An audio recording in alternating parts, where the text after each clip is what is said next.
গয়না চুরি করে পালাতে গিয়ে ছুটির কাছে ধরা পড়ল চুমকি। হ্যাঁ বন্ধুরা, সম্পূর্ণটা জানতে ভিডিওটা প্রথম থেকে শেষ পর্যন্ত দেখতে থাকুন।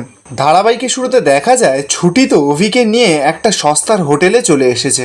অভি তো হোটেলের ভেতরে ঢুকেই দেখছে এত গরম যে অভি তো টিকতেই পারছে না। অভি এবার ছুটিকে বলছে, তুমি এই কোথায় নিয়ে এলে, এত গরম কেন, একটা এসিও পর্যন্ত লাগায়নি। ছুটি তখন অভিকে বলছে, আপনি না নিজে অপমানিত হবেন আর আমাকেও অপমানিত করবেন। এরকম ধরনের হোটেলে না কোনো এসি পত্র লাগানো থাকে না। এরপর ছুটি অভিকে টানতে টানতে খাবার টেবিলে বসায়। ছুটির কাছে তো বেশি পয়সা নেই, তাই জন্য ছুটি সস্তার খাবার দাবার অর্ডার করে। মানে যেমন ধরুন ডাল, কাঁটা চচ্চড়ি আর বাটা মাছের তরকারি। অভির তো খাবারগুলো দেখেই একদমই খেতে ইচ্ছা করছিল না। প্রথমে মুখটা কেমন বেজার করে বসেছিল। ছুটি এবার অভির মুখ চোখ দেখে বলছে, কেন আপনাদের বাড়িতে এইসব খাবার দাবার রান্না হয় না তাই না? ছুটি তখন তুতলে তুতলে বলছে যে হ্যাঁ হয়তো সবাই খায়, কিন্তু ছুটি তখন বলছে কিন্তু আপনি খান না তাই তো? আর না, আপনার কথাই আপনাকে বলছি, এবার কখন খেতে পারবেন তার তো কোনো ঠিক নেই, তাই বলছি খেয়ে নিন। এরপর অভি দোকানদারের থেকে একটা চামচ নিয়ে ভাত খাওয়া শুরু করে দেয়। অভির পাশে বসে ছুটি তো গপ গপ করে খেয়েই যাচ্ছে। ছুটি এবার খাচ্ছে আর অভিকে বলছে যে কাঁটা চচ্চড়িটা খেয়ে দেখুন, দারুণ হয়েছে। অভি এবার যখনই কাঁটা চচ্চড়িটা নিয়ে মুখেই দেবে, সঙ্গে সঙ্গে তো অভির বিশাল ঝাল লাগে। অভির তো এবার হিচকি উঠতে শুরু করে দেয়। ছুটি সেটা দেখেই অভির নাকটা টিপে ধরেছে, বলছে নিঃশ্বাস বন্ধ করুন, হিচকি বন্ধ হয়ে যাবে। শেষমেশ অভির হিচকিটা কমে যায়। অভি এবার ছুটির ওপর চোটপাট করছে, বলছে এত ঝাল কেউ কখনো খেতে পারে? একটা মানুষ কখনো এত ঝাল খেতে পারে নাকি?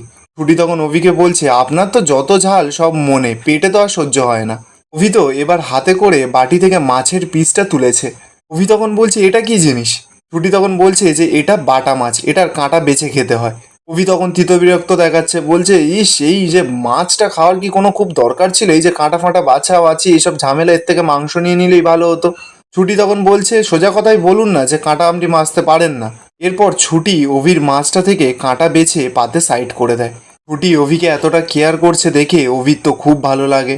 ছুটি তো এবার মাছটা বেছে দেওয়ার পরেই অভি গপ গপ করে ভাতগুলো খেয়ে নেয়।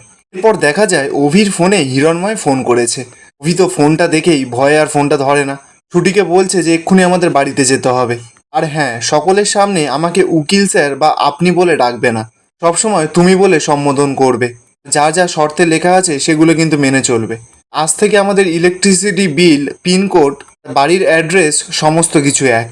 এরপর কিছুক্ষণ সময় কেটে যায়। দেখা যাচ্ছে অভির বাড়ির লোকজন তো খুব চিন্তা করছে। চুমকি তো বসে বসে নাটক করছে আর কাঁদছে। ঠিক তখনই গল্পের মধ্যে দেখা যায় অভি তো গেটের সামনে এসে দাঁড়িয়ে আছে। চুমকি তো অভিকে দেখতে পেয়েছে, বলছে ওই তো অভি চলে এসেছে। চুমকি অভির কাছে ছুটে এসে বলছে, অভি তুমি চলে এসেছো, এতক্ষণ কোথায় ছিলে? আমি অভিকে প্রশ্ন করছে, বলছে কি ব্যাপার দাদুভাই, তুমি এতক্ষণ কোথায় ছিলে? আগে থেকে তো একটা খবর দিতে হয় নাকি? হিরণময় অভিকে বলছে যে অভি, তুমি যে ব্যবহারটা আমাদের সঙ্গে করছো সেটা কি উচিত হচ্ছে? অভি তো কারোর কোনো কথার উত্তরই দিচ্ছে না, চুপ করে দাঁড়িয়ে আছে। চুমকি এবার অভির হাতটা টেনে ভেতরে যখন ঢোকাতে যাবে, অভি তো ঘরের ভেতরে আসতেই চায় না। চুমকি অভিকে বলছে, কি হলো অভি, ভেতরে আসছো না কেন? আজ তো আমাদের এনগেজমেন্ট, এসো না। অভি তো এবার চুমকির হাতটা সরিয়ে দেয়।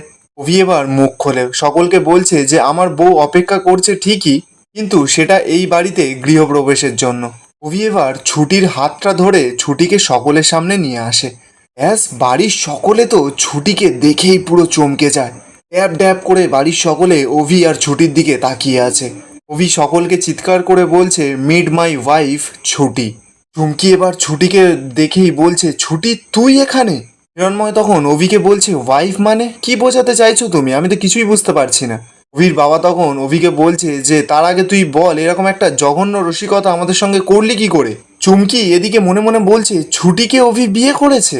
ছুটি তার মানে অভিকে আমার কাছ থেকে কেড়ে নেওয়ার জন্য এই কাজটা করলো? না না, আমি এটা কিছুতেই মেনে নেব না। ছুটি এ বাড়ির বউ হয়ে গেল, অসম্ভব এটা।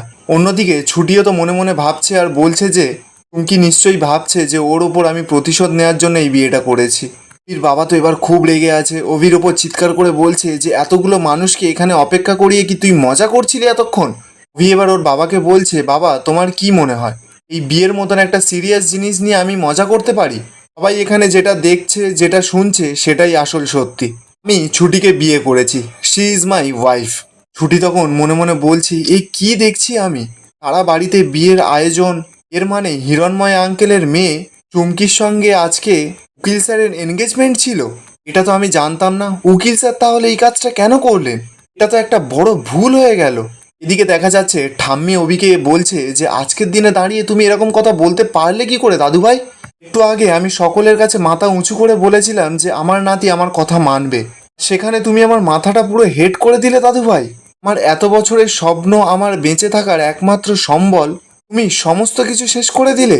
আমি যে প্রতিজ্ঞাটা করেছিলাম সেটাকে মিথ্যে করে দিলে, তুমি ফেলনা করে দিলে। অভি এবার ঠাম্মির হাত ধরে ঠাম্মিকে বলছে, ঠাম্মি তোমার আদৌ মনে হয় যে আমি তোমার কথা ফেলনা করতে পারি? ঠাম্মি তখন অভিকে বলছে, তাহলে এইগুলো কি দাদু ভাই? অভি তখন ঠাম্মিকে বলছে, আমি ছোটবেলা থেকে শুনে আসছি তুমি সকলের কাছে বলতে যে আমার খুশির থেকে তোমার কাছে আর কিচ্ছু বেশি নয়। তাহলে আজকে আমার খুশিতে তুমি কেন খুশি হতে পারছো না ঠাম্মি? আমি কিন্তু তোমার কথা রেখেছি। আমি তোমাকে বলেছিলাম যে আমি বিয়ে করব। কাকে বিয়ে করব সেটা কিন্তু আমি বলিনি। আর সেই জন্যই আমার যাকে ইচ্ছে আমি তাকেই বিয়ে করেছি। হিরণময় তো খুব রেগে গেছে, অভিকে বলছে যে আমি তোমার আস্পর্ধা দেখে অবাক হয়ে যাচ্ছি। তুমি একটা বিয়ে নামক জিনিসকে ছেলে খেলায় পরিণত করেছো।